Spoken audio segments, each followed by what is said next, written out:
and welcome to Inner Circle Guidance. Today we're going to be doing a collective reading, but for those of you who are new to the circle, don't forget to hit the subscribe button. I post new readings every single day. And if you're looking for personal services or personal readings, my website is in the process of being transitioned across hosting platforms, and the process is taking a little bit longer than I anticipated. So the website is currently down, but we'll be back up hopefully in the next couple of days. We're going to do something a little different today because a lot of you have been messaging me saying that you're feeling particularly tired or drained. As a collective, it seems a lot of people have been tired or drained or feel like they're receiving a lot of this divine guidance and these downloads, and they've just been tired. So let's see what's going on here in the collective that everybody's feeling so tired and drained. Maybe what is the cause of this? What's going on?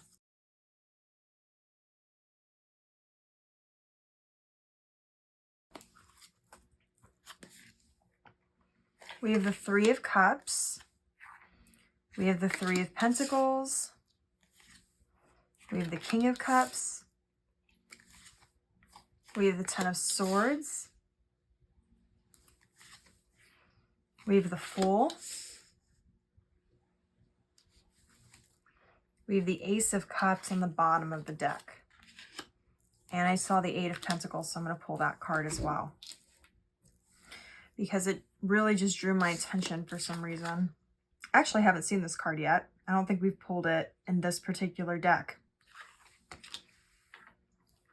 I now know why I was drawn so heavily to the Eight of Pentacles energy. And I now know why everyone's been so tired. And I can tell you from also personal experience that I am also being affected by this energy as well, because I missed Monday's long reading. I was so exhausted. I didn't have time to actually do the reading. I meant to take a nap and totally passed out for like 3 hours. And by that time it was too late. So I was like, you know what? Sometimes you just have to take things as they come, and that's that. I'm picking up on this energy as well here. So the Eight of Pentacles is all about self-mastery. What I'm seeing is that recently, or over the last several weeks or several months, depending on where you're at in your particular journey, there were certain things that you were working really hard to either learn, or certain skills that you were working on, and certain aspects of your journey that you had built upon those particular skills. And now you're at a point where you're in the process of mastering something or some things. But with that mastery, there's a lot of spiritual energy behind that. There's a lot of focus that's being required and a lot of attention. And so that focus and attention is draining you because you're in the process of your journey where you haven't quite figured out how to make it automatic yet. You're still in the process of becoming a little bit. So you already have these great skills, but now you're moving over here to mastering whatever those skills are, or whatever aspects that you're working on. You're having to put more of your energy into it. You're still having to put a lot of a time and focus and energy and attention, and it's taking a lot out of you. It's also, I'm hearing with the Ace of Cups, coming from a more feminine energy, which for those of you who are very used to working from a masculine place where everything's logical, practical, you overwork yourself, you feel like you constantly have to keep moving, or you're easily bored, or you have a hard time acknowledging your own accomplishments, because it's like once you attain something, you're on to the next thing before you're even really allowing yourself that acknowledgement. So if you're in that energy and you're moving more into feminine, that's an uncomfortable, maybe not natural place for you just yet. Now, working from a feminine energy is good though, because when you work from a feminine energy, you are working from a place of being motivated and passionate rather than lack or loss or scarcity or necessity. When you're working from a feminine energy and that's not natural or doesn't feel natural or you're not used to it, that also requires more energy. Overall, this is leading to a very positive future, which we'll get into down here in a moment. But to start you off, the main reason is you are operating from a place that is new. You're operating from a place where you're having to still become that new version or that more aligned version or whatever, and it's taking more out of you. It's making you more tired. However, it is creating something quite masterful here. It's creating a new beginning that's requiring you to have faith, because a lot of you are so exhausted, or you feel like you've had your nose to the grindstone for a long time, that it's almost like you want to give up. Like you almost just want to be like, oh God, like, and when is this going to be over? But the thing about that is when you reach that point is when you know you've almost completed that cycle, is when you get to the point where you're like, I don't know if I can do this anymore. I don't know if I handle this anymore. I don't know. I'm just so tired. Like I just want to give up. Like this, you know. This is new energy though. That's what it is. It's new energy that's entering your life, but is requiring more attention, more focus, more time, more attention from you, which maybe you're not used to giving because you didn't know how to receive certain aspects of this energy prior, because you were operating maybe in a more masculine sort of energy. Because we also have the King of Cups here. And the King of Cups operates from a more feminine energy of emotion, of intuition. You're allowing things to happen now versus trying to force them to happen. You are allowing yourself to be more vulnerable and create from a place of passion and love and open-heartedness instead of a place of force, of logic, of practicality. I'm hearing that a lot of you, things didn't work out in the past because when you had these emotions and these intuitive guidances and these wisdoms, you kind of just ignored the red flags, so to speak, and proceeded on anyway. And what I'm hearing now is that you've learned that by adapting and trying to hold on less tightly, you actually are allowing more positive things to enter your life. Some of you were so rigid prior that you actually missed out on certain blessings because you just didn't see them. You weren't in the vibrational frequency to see them, acknowledge them, even though they were there. Now I'm seeing that a lot of those blessings you missed prior are actually coming back around in a different way, but you're being blessed differently because you're operating differently. A lot of you are releasing things still. You're still in this process of release. I feel like we've been in this process as a collective now for what feels like several months. This card seems to keep coming out. You're still in the process of releasing. You're still in the process of allowing certain things to leave when it needs to leave and being at peace with that. You're still in this process of ending some sort of major, large, long-term cycle and entering a new one. But what's interesting this time is we have the Ten of Swords and then we have the Fool right after. To me, this is saying that a lot of the things you've been hoping for and wishing for and praying for and working towards are finally going to be coming into fruition, but it does require you to continue having faith in your own abilities, having faith in the support that you are receiving from your guides in the universe. And it's continuing to have faith in taking action as if what you desire is already here or is on its way to you, and you have this knowing it's on its way versus wishing it's on its way. That also is kind of being told here in this sort of red light, green light energy over here that's coming from the Three of Pentacles. But what I'm also seeing is that there's a shift not only in the way in which you are going about achieving your self-mastery, but in the people that you are inviting into that space with you. There's much more of a soul tribe here. There's more harmony in your relationships. And if you haven't experienced this yet, then it's going to be coming in. You're going to be meeting more people. I heard overseas and I heard travel. So for some of you, this may be that you're building more of this community or you're building more of these types of people through social media or long distance communication of some sort. You may be states away or you may be countries away, but you're attracting the energies on a larger scale. And it's interesting because we kind of see that here, like there's all these little dots and they're all interconnected. I'm picking up on the same energy over here. They're all interconnected. I'm also seeing that you're coming into more balance with certain chakras, with your root, sacral, and heart chakra, which all have to do with emotion and the way that you take action, the way that you have faith in the divine and the spiritual. There's also this coming together of energies here with people in terms of trying to accomplish something greater. You're receiving a lot more support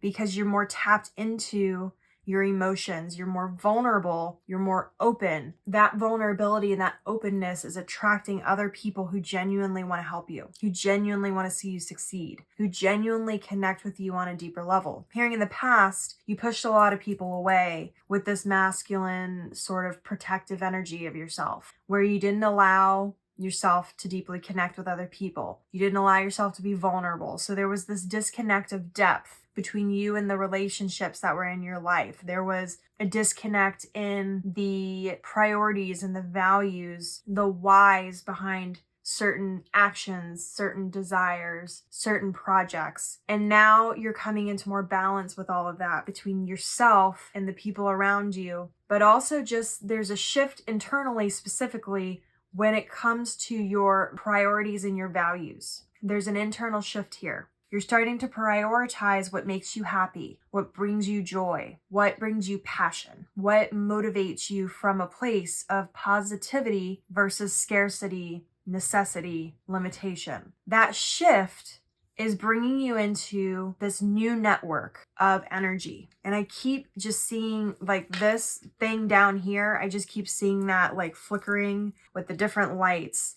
So it's like almost like when one light flickers, it's like there's a magnetization towards that particular flickering light. I'm going to let that kind of mean what you want it to mean, or what message for that comes to you. I'm not exactly sure outside of like the network part what exactly that's meant to mean. It could have a specific meaning for you. I also just heard flashing lights. So for some of you, there may be literal flashing lights that you've been seeing lately, or flickering lights in your house. That is part of this network, this energetic network that you are becoming a part of, that you are integrating into. This network sends energy to different places, but it's amplified because instead of just your energy, it's this network of a lot of people who have the same backing spiritual energy as well. So it's like what we've talked about in other readings, where you were able to take one energy and build upon it with spiritual energy by taking action, by feeling the feelings, by thinking the thoughts, those things. This is the same thing, but instead of it just being you, now it's you and a bunch of other people. There's an energetic network that's created here. And that network is creating a new timeline where you're going to be with more like-minded people, more like-hearted people, which I would say is even more important, because sometimes when we say like-minded, we have a tendency to think that we all have to think and feel and believe exactly the same. And that's not really true, because when you are surrounded by people who think exactly the way you do, there's actually a lack of growth. Like-hearted would maybe be a better term, because people who are like-hearted have the same values and priorities, but may think or feel differently about certain things and can give you new perspectives. So ultimately, this is good energy. You're in the process still. You're still in the transition, but you've gone from sort of the novice energy here to the mastery energy. That's part of what's keeping you tired. And so with that, you may need to slow down a bit. It's just like with the Monday reading, I ended up just needing to sleep. And that was that. Like, I just had to come to terms with the fact that I was tired, I needed to sleep, and I was going to miss the reading, and there was nothing I could do about it. Some of you need to come to terms with this energy, because I'm hearing some of you are fighting it. You're fighting the tiredness. You're fighting, there's like a resistance here. And the resistance is actually not helping you.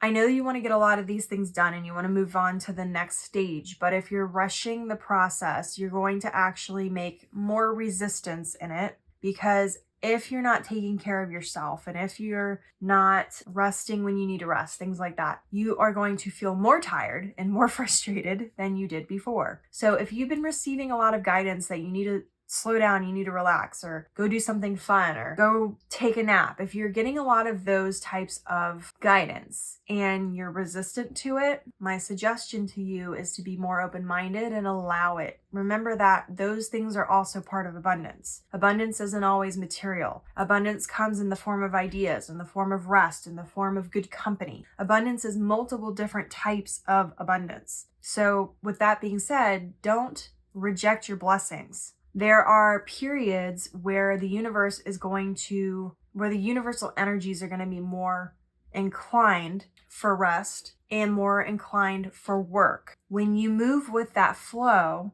instead of working against it, you're actually going to move faster. It's kind of like if you're in a river and you're going with the current, you're going to go much quicker down the river. But if you're trying to swim up the current, you're going to kind of get stuck and you're not really going to move a whole lot, or you're going to put a lot of energy and you're not really going to get anywhere. It's the same sort of energy here. You need to be more like this King of Cups. Notice how he has his fingers and stuff in water. He's surrounded by water. There's fish. Like, that's literally the epitome of what you're being told here. You've got to be comfortable going with that flow. Be comfortable going with that current of energy. It will lead you to where you need to go. A lot of you are still resisting it because you haven't quite figured out how to trust it entirely. For those of you who struggle with listening to your intuition, this is a big key part here. The more that you ignore your intuition, the harder it is to listen and the harder it is to hear, and therefore the harder it becomes to heed. With this energy, you're meant to go with that flow. You're meant to follow it. You're meant to allow it. Don't fall back into the masculine energy of, well, I can't rest because, I have this, and this deadline, or I have this, and that. Deadlines are meant to be changed sometimes. Sometimes things happen that are out of your control. Sometimes things get delayed and it's meant to be delayed for a purpose. You may not see that purpose when it's happening, but likely you will see it after the fact. You've got to get comfortable in being in that energy and not trying to hold on so tightly to the control that you end up rejecting your own abundance or your own blessings. So if this reading resonated with you, don't forget to like this video and comment your affirmation down below. Your affirmation for this reading is, I am going with the flow of energy. And as always, may your life be full of light, full of love, abundance, and gratitude. I'll see you next time.